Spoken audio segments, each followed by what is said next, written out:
सिद्धू के दिल्ली टूर की विधानसभा चुनाव की तैयारियों के बीच पंजाब कांग्रेस का अंदरूनी कलह से पीछा नहीं छूट पा रहा है। नवजोत सिंह सिद्धू ने सीएम चन्नी के कुछ फैसलों पर नाराजगी जाहिर करते हुए पंजाब कांग्रेस के अध्यक्ष पद से इस्तीफा दे दिया था। हालांकि कांग्रेस आलाकमान की तरफ से अभी इस्तीफा मंजूर नहीं किया गया है।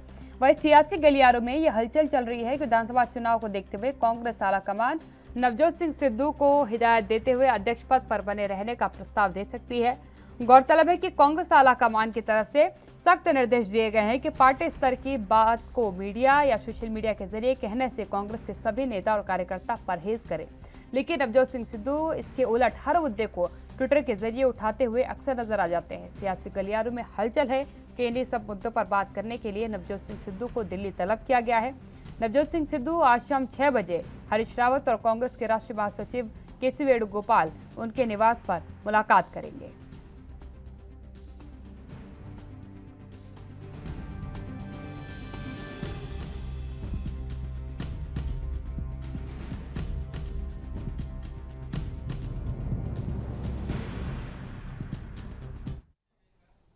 एक नजर ग्राफिक्स पर डाल लेते हैं कि आखिरकार नवजोत सिंह सिद्धू नाराज क्यों हैं। डीजीपी की नियुक्ति को लेकर के नवजोत सिंह सिद्धू अपनी नाराजगी जाहिर कर चुके हैं। वो नहीं चाहते थे कि जो चुने गए हैं डीजीपी वो नियुक्त किए जाए। एडवोकेट जनरल पदों की नियुक्ति को लेकर के नाराजगी जाहिर है, क्योंकि आपको याद होगा एक वीडियो भी उन्होंने बनाया था जिसमें उन्होंने कहा था कि अगर घूम फिर के उन्हीं अधिकारियों को जो बैठाना है तो फिर क्या मतलब बना चेहरा बदलने का। कैबिनेट के चेहरों पर भी उन्होंने काफी आपत्ति जताई थी और उसी बात को लेकर के लगातार नवजोत सिंह सिद्धू नाराज भी चल रहे थे। सीएम की कुर्सी पर नजर थी उनकी, वो चाह रहे थे कि उन्हें मुख्यमंत्री बनाया जाए, लेकिन उस फैसले को नहीं जो है सिलेक्ट किया गया। डिप्टी सीएम का भी पद उन्हें नहीं दिया गया है। उम्मीद देखिए लगातार नवजोत सिंह सिद्धू कई बार इस बात को बहुत मुखर होकर कह चुके हैं कि वो पंजाब के मुख्यमंत्री बनना चाहते हैं। सिद्धू के करीबियों को मंत्रिमंडल में जगह नहीं दी गई है, इस बात से नवजोत सिंह सिद्धू का खासे नाराज नजर आ रहे थे। डीजीपी की नियुक्ति को लेकर के नाराज थे। कई चीजें ऐसी रही हैं जिसको लेकर के नवजोत सिंह सिद्धू खासे नाराज देखे गए।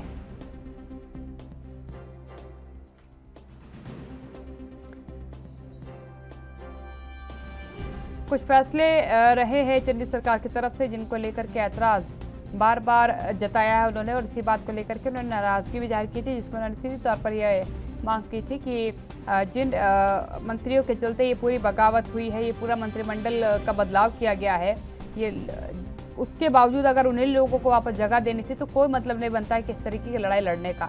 उसको लेकर के नाराज थे, लेकिन अब ये माना जा रहा है कि विधानसभा चुनाव को देखते हुए कहीं ना कहीं आलाकमान ये प्रयास करेगी कि नवजोत सिंह सिद्धू अपने पद से इस्तीफा ना दें, क्योंकि अभी हाल ही में जो बाकी नेताओं ने इस्तीफे सौंपे थे अपने, उन नेताओं के इस्तीफों को भी जो है नामंजूर कर दिया गया है। और अब नवजोत सिंह सिद्धू ही एकमात्र ऐसे नेता बचे जिनके इस्तीफे पर चर्चा होनी और कहीं ना कहीं विचार होना बचा है।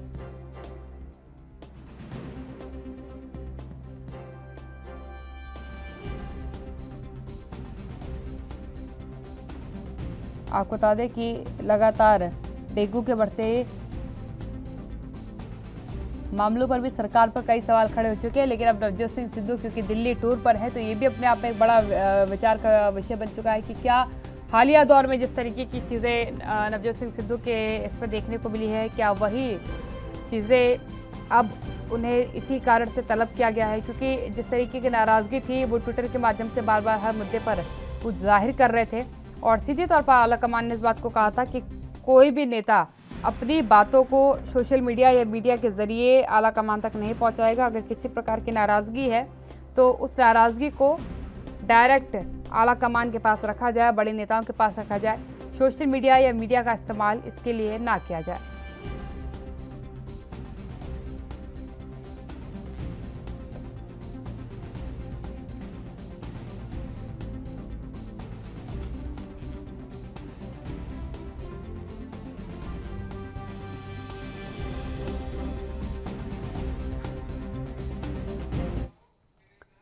मेरे साथ मेरे पहले जुड़ चुके हैं, आपका परिचय उनसे कराती हूँ, चर्चा की शुरुआत करती हूँ। मेरे साथ आलोक बस से जुड़ चुके हैं, प्रवक्ता भारतीय जनता पार्टी से, और रत्नाकर सिंह जी मेरे साथ जुड़ चुके हैं, नेता हैं कांग्रेस के।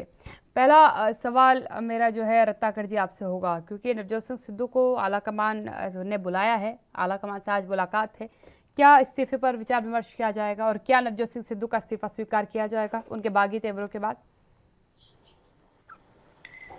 देखिए, मैं बहुत क्लियर मैसेज देना चाहता हूं कि जिस तरह से दिखाया जा रहा है कि हमारे कांग्रेस पार्टी में पंजाब में बहुत अंतर्कलह है, इस तरह की कोई बात नहीं है। हाँ, एक चीज जरूर है कि वहां पे इतना इतना बड़ा राज्य है और इतने जिम्मेदार लोग हैं और बहुत सारे लोग हैं जिनका मत किसी भी विषय पे अलग हो सकता है, लेकिन कहीं ना कहीं वो कांग्रेस पार्टी के प्रति लोग समर्पित हैं और उसमें मतभेद जरूर हो सकता है और उन मतभेदों को दूर करने के लिए पार्टी की बैठकें होती हैं, चाहे वो पंजाब राज्य में हो, चाहे वो दिल्ली में जाकर हो, तो पार्टी की बैठकें होती हैं जहां पे जिसको कंसर्न रहती हैं जो चीजें वो बैठ के मिल के डिस्कस करते हैं और उसको आगे किस तरह से स्ट्रेटेजिकली लेके चला जाना है वो डिस्कस होता है। तो कहीं भी इस तरह की अंतरकलह की जो बात हो रही है वो अंतरकलह बिल्कुल नहीं है। हम बिल्कुल एकत्रित हैं, एक जगह इकट्ठे हैं और आने वाले चुनाव में हम इकट्ठे चुनाव लड़ेंगे और जनता का विश्वास कांग्रेस पार्टी के ऊपर जिस तरह से पिछले विधानसभा में बनाया गया है वो दिखाया है, उस तरह से इस विधानसभा में भी जनता का विश्वास उतना ही मजबूती के साथ बल्कि ज्यादा और विश्वास देखने को आगे भविष्य में मिलेगा। लेकिन विश्वास पिछली बार था, ये तो यकीनन स्वीकार करना होगा रत्नाकर जी। इस बार कहीं ना कहीं पंजाब की जनता को एहसास हुआ कि कुछ स्थिर नहीं है कांग्रेस के अंदर। नाराजगियां और बयानबाजियां तो यही बता रही थी जनता को कि स्थिरता की कमी है। देखिए जनता को उनके विकास से ज्यादातर सरोकार होता है कि उनको किस तरह से सरकार फायदे दे रही है, कहां कहां पे सरकार उनके लिए खड़ी है और उनके मांगों को पूरा कर रही है, उनके लिए जो उनका जीवन स्तर किस तरह से सुधारीकरण कर रही है, ये जनता इससे सरोकार रखती है। न कि कौन प्रदेश अध्यक्ष है, न कि कौन संगठन में क्या चीजें चल रही हैं, उस पर जनता का बहुत विशेष ध्यान नहीं रहता है। और रही बात संगठन की, तो संगठन में देखिए बहुत सारे लोग होते हैं और मन का भेद नहीं होता है, मत का भेद जरूर होता है। तो अगर मत का भेद है तो संगठन में लोग बैठते हैं, विचार विमर्श करते हैं। जहाँ की आपने देखा कि अभी दिल्ली में लोग बैठेंगे और विचार विमर्श करेंगे। जिन जिन चीजों पे एक मत नहीं है उन चीजों पे डिस्कशन किया जाएगा और उस पर एक निर्णय लिया जाएगा। आगे भी किस तरह से स्ट्रेटेजिकली हम लोग को चुनाव में अपने मुद्दों को जनता के सामने रखना है, वो सारी चीजों का डिस्कशन किया जाएगा। तो जनता है, जनता को अपनी मुद्दों से और अपनी सरकार जो किस तरह से उनको फायदा पहुंचाती है वो ज्यादा सरोकार रखते हैं, न कि संगठन के अंदर क्या चल रहा है उससे उनको कोई सरोकार ज्यादा नहीं रहता है। ठीक है, आलोक हस्ती आपके पास जाओगी। अगर पंजाब की बात जिस तरीके से रत्नाकर जी कह रहे हैं, रत्नाकर जी का कहना है कि मनभेद है जो है हमारे यहाँ नहीं है, मतभेद चल रहा है, केवल मतभेद है ये। लेकिन जो तस्वीरें बता रही है वो तो मनभेद बता रही है, क्योंकि अगर संगठन का फैसला होता या संगठन के पास बातें रखनी होती तो पहले संगठन के पास ये बातें जाती कि हम इस फैसले को स्वीकार नहीं कर पा रहे हैं, इस पर विचार विमर्श करिए, इस फैसले को बदलिए। इस्तीफों की झड़ियां नहीं लगा दी जाती एक के बाद एक। यही डिफरेंस है भारतीय जनता और अन्य दलों में। भारतीय जनता पार्टी जब कहती है पार्टी विद अ डिफरेंस, तो पार्टी विद डिसिप्लिन भी उसके साथ। हमने अपने गार्ड बदले, अलग अलग राज्यों में चीफ मिनिस्टर बदले गए, लेकिन कहीं मर्मरिंग भी नहीं, कोई बयानबाजी नहीं।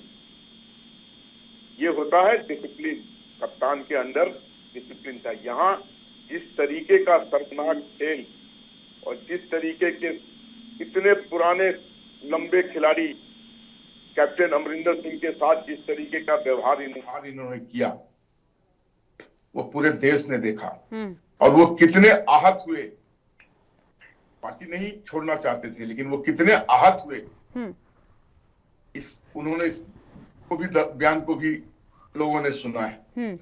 और सिद्धू जी एक ढुलमुल किस्म का व्यक्ति है, ये स्थिर रह ही नहीं सकते, बाय नेचर ये स्थिर नहीं रह सकते।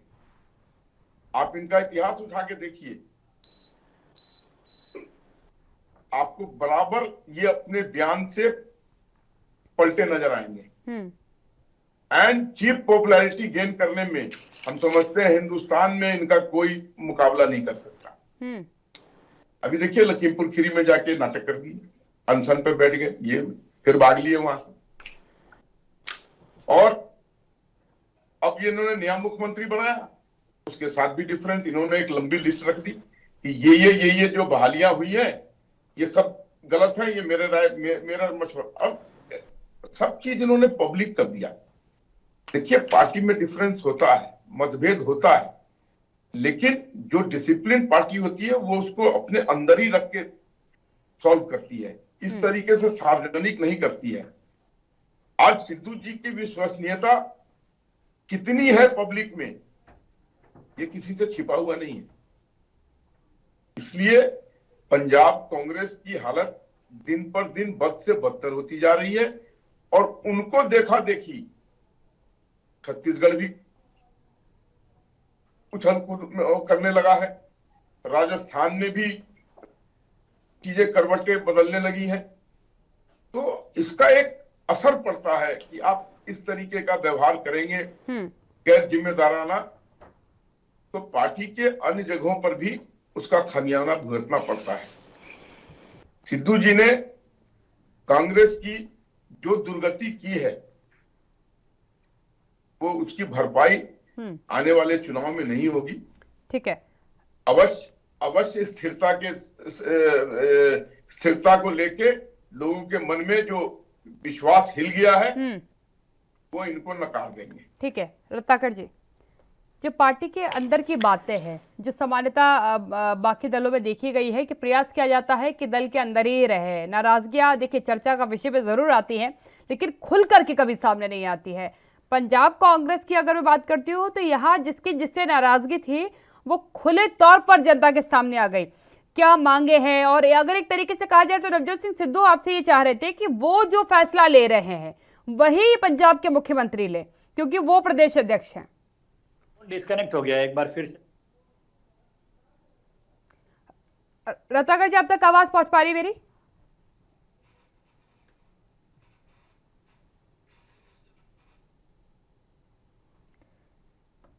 चलिए दोबारा मैं रत्नाकर जी के पास जाने का प्रयास करूंगी। आलोक जी, अगर इसका आगामी विधानसभा चुनाव में मैं असर देखूं, क्या क्या आपको लगता है कि इसका कुछ असर पड़ेगा कांग्रेस के ऊपर? क्योंकि ये देखिए आपकी सरकार की तो स्थिति डामाडोल है पंजाब के अंदर, पंजाब में नाराज है, खासे नाराज है किसान आपसे, और शिरोमणि अकाली दल ने आपका क्योंकि सदन के अंदर समर्थन किया था 3 कृषि कानूनों को लेकर के, तो उनकी स्थिति भी थोड़ी डामाडोल ही है।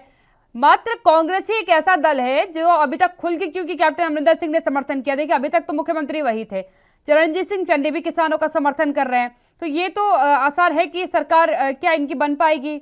और लेकिन जो घटनाक्रम अभी हालिया घटनाक्रम हुआ है कि एक के बाद एक झड़िया इस्तीफे के लगा दी गई, क्या उससे असर पड़ेगा आगामी विधानसभा चुनाव में पंजाब के? बड़ी प्रतिकूल असर पड़ेगा। देखिए जनता एक स्थिर सरकार चाहती है, बिल्कुल, दिन भर उठा पटक और नाटक, हर वीक एक नया नाटक, इससे जनता का विश्वास हिलता है। स्थिर सरकार के अपने मायने होते हैं।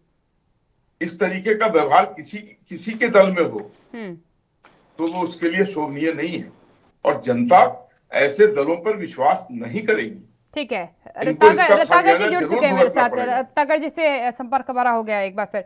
रत्नाकर जी, जो पैरामीटर पंजाब के अंदर आपका देखा जाए, क्योंकि देखिए स्थिति बेहतर तो है पंजाब में आपकी, क्योंकि 2 दलों से तो खासे बड़ी आबादी जो वोट बैंक है पंजाब की किसान वो नाराज चल रहे हैं, लेकिन जो स्थिति अभी सामने आई, आप जिस मामले को लेकर के उत्तराखंड में इन्हें घेरते नजर आए कि आपने 3 मुख्यमंत्री बदल दिए, जनता को स्थायी सरकार नहीं दी, आपने भी सेम फॉर्मूला अपनाया, आपने मुख्यमंत्री बदले और आपके मंत्रियों ने तो सामने आकर के कह दिया कि जो है गलत हो रहा है आपके साथ, विरोध अंदर ही सबका विरोध सामने आ गया। जब जनता के सामने किसी राजनीतिक दल का पूरा विरोध सामने आ जाता है तो उसका असर जरूर पड़ता है। क्या लगता है आपको, आपके लिए इसका असर पॉजिटिव है, नेगेटिव है आगामी समय में?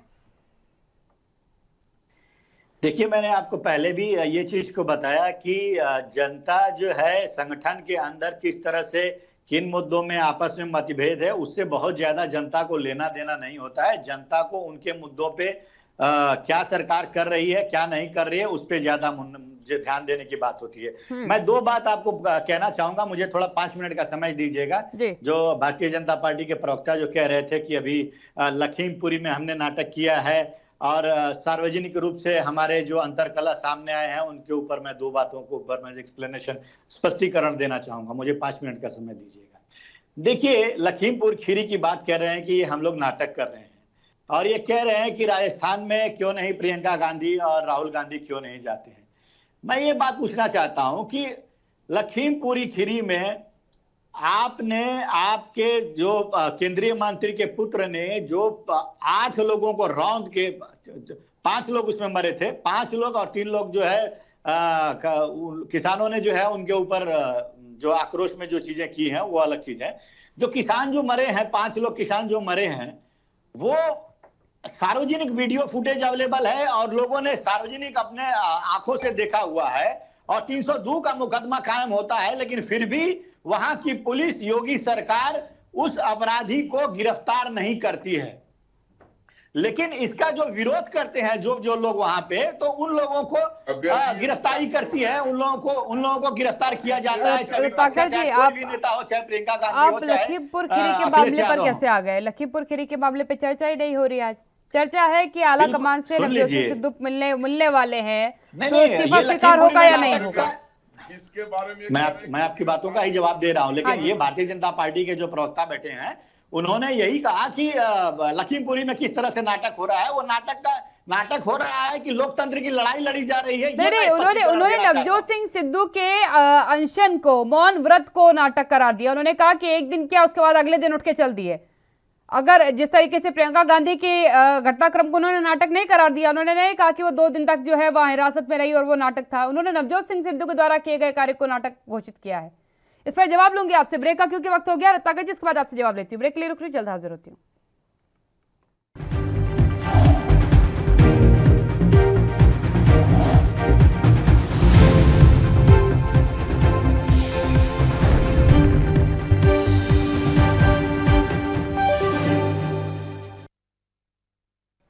ब्रेक के बाद आपका स्वागत है। रत्नाकर जी के पास जाऊंगी। रत्नाकर जी, जवाब चाहूंगी, क्योंकि नवजोत सिंह सिद्धू पर जो है आलोक वसीम सवाल खड़े कर रहे हैं।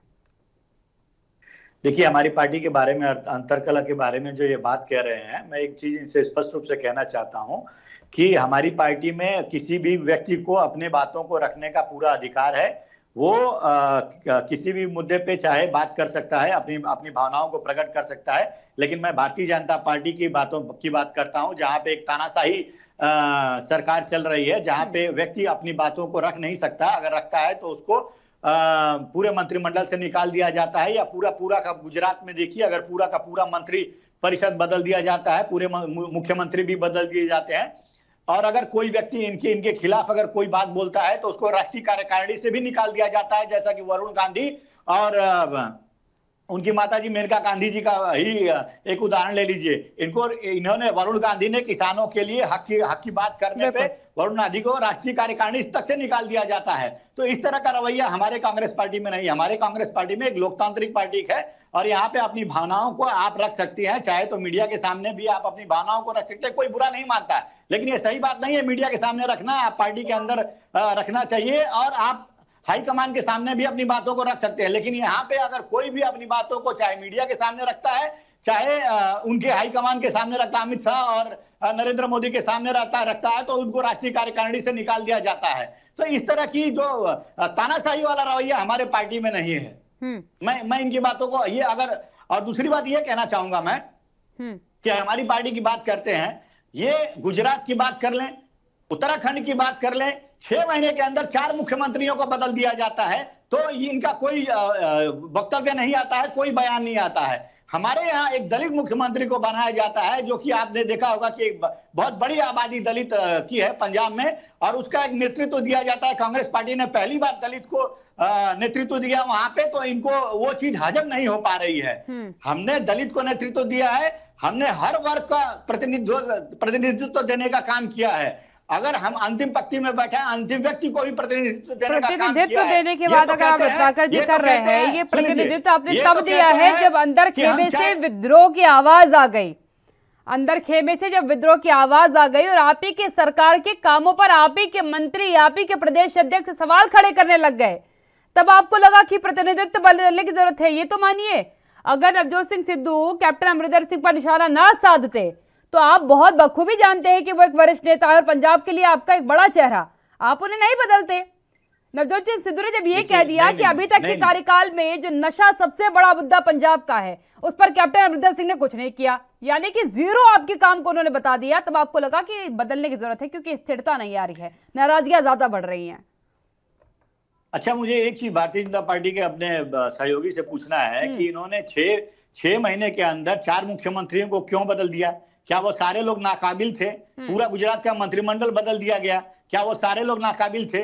तो कहीं ना कहीं चुनाव के पहले अगर इस तरह के बदलाव किए जाते हैं तो आगामी चुनाव को मद्देनजर रखते हुए ये सारा बदलाव किया जाता है। रही बात देखिए कैप्टन साहब के बदलने की, तो मैं आपको एक चीज बता देना चाहता हूं कि विधायक हमारे यहाँ लोकतांत्रिक तरीके से हमारी पार्टी चलती है, कांग्रेस पार्टी चलती है। अगर सारे विधायक दल अगर विधायक दल के नेता को दूसरा चुनना चाहते हैं तो वहां पे भी फ्रीडम है पूरी तरह से, वो दूसरे विधायक दल के नेता को चुन सकते हैं। तो वहां पे वो प्रक्रिया के तहत उनका चन्नी जी का सिलेक्शन किया गया और उनको मुख्यमंत्री बनाया गया। तो इसमें अगर लेकिन उसमें रत्नाकर अगर चन्नी जी को लेकिन मुख्यमंत्री रत्नाकर बनाया जी, जाता है, एक दलित आदमी को आपके मुख्यमंत्री फिर बनाया उन जाता है, मंत्री तो ने इनको कैप्टन अमरिंदर सिंह ने मीडिया के सामने आकर के ये भी कहा कि बेइज्जत किया गया है उन्हें, 3 बार मीटिंग बुलाई गई उनसे बिना परमिशन के, विधायक दल के नेता होने के बावजूद। लेकिन अगर वही चीज आप भारतीय जनता पार्टी में देखते हैं, चाहे उत्तराखंड की मैं बात कर लूं, गुजरात की बात कर लूं, कर्नाटक में भी इन्होंने मुख्यमंत्री बदला है, उत्तराखंड में तो इन्होंने 2 बार मुख्यमंत्री 3 बार मुख्यमंत्री बदले हैं शासनकाल में ही। किसी ने दोबारा आकर के मीडिया के सामने ये नहीं कहा कि हमें अपमानित किया गया है या हमारी बात नहीं सुनी गई है। इस तरीके की चीजें नहीं हुई ना, इसलिए सवाल खड़े हो रहे हैं, क्योंकि आपके यहाँ के बड़े नेता ने सीधा कह दिया कि अपमानित किया गया है, इसीलिए तो सवाल खड़े हो रहे हैं। वो ना कहते तो मुद्दा था ही नहीं है। जी, क्योंकि उनको डर है कि उनको कहीं उनके मंत्रिपरिषद से मंत्रिमंडल से बाहर न निकाल दिया जाए, उनको डर है कि कहीं उनको राष्ट्रीय कार्यकारिणी से बाहर न निकाल दिया जाए, उनको डर है कि कहीं उनके पार्टी से उनको बाहर निष्कासित न कर दिया जाए। जवाब अब तो लेते भय का एक इस तरह का माहौल बना के भारतीय जनता पार्टी ने रखा है अपने यहाँ पे। हाँ। और देखिए, रही बात कैप्टन साहब के वक्तव्य की, तो मैं आपको बता देना चाहता हूं कि कोई भी जब भी मुख्यमंत्री बदला जाता है या मुख्यमंत्री का चुनाव होता है तो उस रेस में 3-4 लोग रहते ही रहते हैं। अगर 3-4 लोगों में 1 लोगों को सिलेक्शन किया जाता है तो 3 लोगों की नाराजगी आमतौर पे देखने को मिलती है। और अगर एग्जिस्टिंग मुख्यमंत्री को अगर वहां पे सिटिंग चीफ मिनिस्टर को अगर हटा के और दूसरा मुख्यमंत्री अगर लाया जाता है तो कहीं ना कहीं नाराजगी उनको भी दिखती है। तो इस तरह की नाराजगियों को बहुत ज्यादा, अगर सत्ता चलाना है, अगर लोगों के हक में काम करना है, अगर विधायक लोकतांत्रिक प्रक्रिया के तहत अगर मुख्यमंत्री को चुनना है तो इस तरह की नाराजगियां जो है कहीं ना कहीं एक्सेप्ट करनी पड़ती है। उसमें कोई समय क्योंकि मेरे पास समाप्त हो गया, समय मेरे पास समाप्त हो गया है, माफी चाहूंगी आलोक जी, समय मेरे पास समाप्त हो गया, वरना मैं आपका जवाब जरूर लेती। आप दोनों मेहमानों बहुत बहुत धन्यवाद मेरे साथ जुड़ने के लिए, चर्चा में अपनी बात रखने के लिए। आला कमान ने नवजोत सिंह सिद्धू को तलब किया है, शाम को मुलाकात होगी। मुलाकात में किन मुद्दों पर बात होती है ये एक अहम सवाल होगा, और दूसरा सबसे अहम बात जो निकलकर सामने आएगी, क्या नवजोत सिंह सिद्धू का इस्तीफा स्वीकार किया जाएगा, क्योंकि बीच में एक खबर सामने आई थी कि अब आला कमान मनाने का काम नहीं करने वाली है, आला कमान चेहरा बदल देगी। लेकिन क्या ये चेहरा बदलेगी, और अगर चेहरा बदलेगी तो चेहरा कौन होगा?